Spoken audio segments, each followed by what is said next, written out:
ఆ దండలా తీసురా. పద. ఒరే దరిద్రుడా, శుభమంటూ హరికథ చెప్పడానికి వెళ్తుంటే ఆ దరిద్రపు తుమ్ములేమిట్రా? నీ ఇచ్చుడా ఏం జరుగుతుందో ఏమిటో. పద. గురువు గారు ఏంటండి ఇది అసహ్యంగా? పెద్ద పెద్ద వాళ్ళు చాలా మంది వచ్చారు. వస్తే దొరికిపోతాననుకున్నావా? శృతిలో కలిపేయన్రా.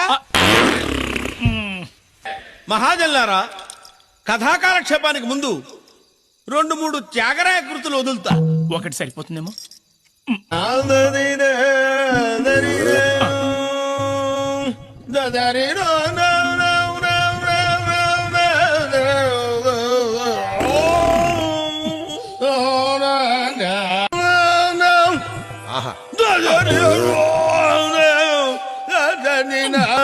అయ్యా, ఎంతసేపు ఈ జాగరాయ కృతులు వినలేక చస్తున్నాం.